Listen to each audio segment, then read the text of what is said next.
Are you falling into some of the common traps around desire discrepancy? In a previous video, I talked about the reality of desire discrepancy and the fact that it's actually universal. Every couple has some sort of gap in libido, at least over time, right? Because no two people are going to want exactly the same amount of sex. The thing is, desire discrepancy by itself is not a problem. Doesn't mean something's wrong. It doesn't mean anything's broken. It doesn't mean you're in the wrong relationship, but it can cause trouble.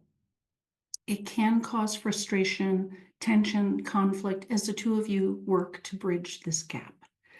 But what I see in my work with couples, for a decade and a half now at the point of this recording, is there are some really common mistakes that people fall into. And you may be doing some of this too, which is actually making this discrepancy worse and more entrenched. So let's use a little bit of language first. There's always a higher desire person and a lower desire person, right? Somebody wants more sex than the other one. For the higher desire person, some of the most common traps are, first of all, taking your partner's lower desire personally. And maybe you're thinking, Jess, how do I not take it personally? They don't want to have sex with me. And I get it. I mean, it is so common to take it personally and then to feel rejected and doubt whether they're attracted to you anymore. Are you important enough? All these kinds of thoughts. But really, your partner's desire is about how it works for them and what's going on for them. Very little of it, if any, has to do with you. Now, you could be making it worse by how you behave, the expectations you've got, whether you get grumpy, whether you get pushy, whether you get entitled, those kinds of things are about you, and you could clean those up. But largely, your partner's desire just works differently, and they're up against some real obstacles. But when you take it personally, if you make it about you, if your brain tells you this is about you and it's rejection, well, first of all, that feels lousy, right? I mean, that just sucks. But how are you going to behave then? Do you get withdrawn? Do you get grumpy? Do you shut down? Do you pull away? Do you get needy? Do you have big heart-to-heart conversations about how problematic this is? If you take it that way, you're likely to show up a little differently, and this is going to give your partner the message that they should have sex with you so you feel better about yourself, or so you feel better about the relationship. It changes the meaning of sex from some joyous place we get to go together to now something I need to do for you so you'll be okay. That is not going to make this more engaging for your lower desire partner, okay? This is going to reinforce this idea of it's an obligation or a chore, something I need to do, whether I want it or not. That's fundamentally a problem. Now, another trap for higher desire partners is thinking your partner is broken, thinking something is just wrong with them, that they don't just have this desire. They're missing it. It's changed. They never dealt with their trauma. They're just like their mother. They were raised conservatively. Now, I'm not saying those things don't create obstacles for people. They do. But your partner is not fundamentally broken. There are so many legitimate obstacles that can get in the way of desire. I mean, seriously, legitimate stuff. They are not broken, and it's not hopeless. And the other thing is there's a different kind of desire that doesn't really present like we think of libido, right? Proactive desire, what I call proactive, is where you're in the mood, you're horny, you want sex, you want to seek this thing out. And that's what we expect to feel, and that's what we wish our partner would feel. There's also reactive desire. So this is starting from zero, not in the mood, not thinking about sex, but if they start, they get the right thing, maybe they end up aroused and interested. Nothing is broken with that. I get it might be disappointing to not receive that proactive desire from your partner or to not feel that yourself. But reactive desire is actually normal, common, valid, nothing wrong with it. We just have to approach it differently. So if a higher desire person is just thinking their partner is broken, That's an immobilizing thought for your partner, and it puts a lot of pressure on them, like it's just their thing to fix, instead of realizing this is a co-created experience and we have to work together and each change things to bridge this gap. Another trap for the higher desire partner is stopping initiating and leaving it all to your partner. This is actually a trap for both people, so I'll use this as a segue. So sometimes a higher desire person will say, I'm going to back off. I'm going to stop initiating. You just come to me when you're ready, right? I'm a yes. You just let me know. Sometimes it's a little bit more like a test.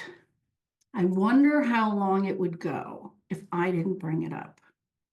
So the higher desire person, either way, backs off, stops initiating, thinking this is going to reduce the pressure.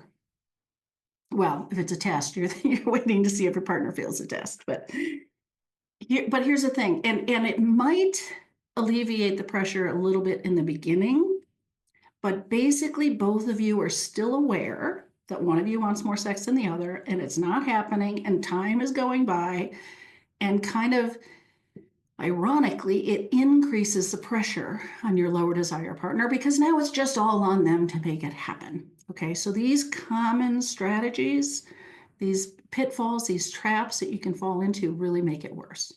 Now, for the lower desire person, let me start with this whole same thing about maybe you've asked your partner to back off, stop bringing it up, and leave it up to you.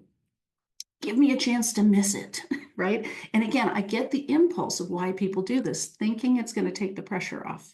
But if you have tried this, you already know it doesn't. It increases the pressure because, again, now it's just on you to have to make this happen. And is it enough? And you're aware of the days going by, and you're aware that your partner's frustrated and waiting. And it's like you're under a microscope. Okay. So that is a pitfall, is to leave all the initiation up to one person. Another pitfall for the lower desire person is feeling broken, is sort of buying into this idea that something is wrong with you, that you're not feeling any libido, that it has changed, that it has gone away, that you've never felt it. So again, a lower desire person is going to have legitimate obstacles to their desire, to their pleasure, to their functioning. We got to figure out what those are and move those out of the way, or at least mitigate them. You're up against real stuff, and you probably are way more on the reactive sexual desire side of the spectrum. Now, so for some people, they get proactive desire. They're in the mood once a month, once a quarter, once a year, whatever, occasionally. But most of the time, they're in a reactive state. The engine is cold. You'd be starting at zero, and you think something's wrong with that. And in fact, I've explained this reactive desire concept to people, and so many lower desire people say, well, oh yeah, that happens. Like it doesn't count or something. Oh my gosh, does it count? Okay, you are not broken. This is not something we try to fix. You just have to accommodate it differently. I'll do a different video about that. The last trap I think I'll say for the lower desire person is waiting for all the pressure to come off before you'll do anything about this. There is inherent in this difference a certain amount of pressure. Now, hopefully your partner is not adding pressure, but we can't get away from the pressure that's kind of built into the system because somebody wants something more than somebody else. So you got to kind of push through the pressure, be willing to act anyway. And actually, one more pitfall I'll share is not taking an active role in a solution. So if you're feeling broken and you don't understand there's a path forward, you don't know how to work with reactive desire, you haven't even heard of that, it feels hopeless and stuck, it can get really easy to just be immobilized. And because you don't know the path, you don't take any active steps. And in fact, a lot of lower desire people kind of throw up a wall or get defensive because they feel so bad. It feels like it's on you to fix it alone. It's your problem. And in response to that, you kind of shut down or push your partner away. The situation is co-created. It's going to take both of you to work together to totally rethink how you approach sex and what counts and how you do this and take that pressure off and work together as a team, but you both have to be involved in that.